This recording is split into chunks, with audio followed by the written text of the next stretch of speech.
2014 માં જ્યારે મોદી સરકાર આવી, એ સરકાર આવ્યા પછી સતત ને સતત એવું કહે છે કે અમે ટ્રિપલ એન્જિનની સરકાર છીએ, અમે બહેનો માટે આવ્યા છીએ, મારી વાલી બહેનો બહેનો કરીને સરકાર સુધી આવ્યા, એ સત્તામાં બેસી ગયા.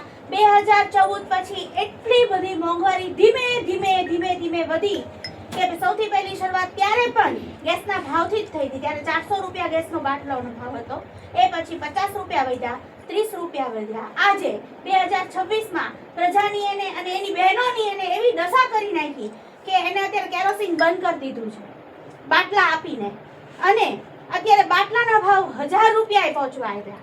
શાકભાજીના ભાવ, દરેક ભાવ 50 રૂપિયા 250 વસ્તુ મળે છે. રોજની 100, 200 કે 300 રૂપિયા મજૂરી કરીને કમાતી જે વ્યક્તિ છે એનું ગુજરાન કેવી રીતે પૂરું કરે? અત્યારે જમીનના ભાવ, સોનાના ભાવ, અનાજના ભાવ, માણસ શું ખાય? માણસ, સાદો માણસ છે કે રોટલો અને ડુંગળી ખાવા વાળો જે ખેડૂત છે ને, એ અત્યારે રોટલો અને ડુંગળી ન ખાઈ શકે ને એવી આ સરકારે પરિસ્થિતિ ઊભી કરી દીધી છે.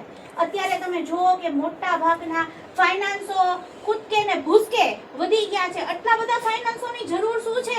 દરેક શહેરમાં ગોલ્ડ લોન વાળા, સામાન્ય લોનો વાળા અને 12%, 13%, કોઈ વ્યાજના ચક્કરમાં, આ બધાનું એક જ કારણ છે મોંઘવારી. અને આપણી જે સરકાર છે સર, એ મોંઘવારીને અટકાવવામાં ટોટલ નિષ્ફળ છે.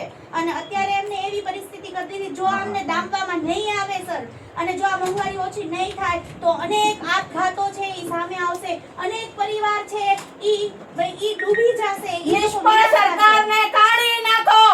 બોલો, કાઢી નાખો, કાઢી નાખો. નિષ્ફળ સરકારને કાઢી નાખો, કાઢી નાખો, કાઢી નાખો. ભાજપ સરકાર જતી કરો. ભાજપ સરકાર જતી કરો. તમને નડે છે? ના ये कॉपी આપણી છે હો.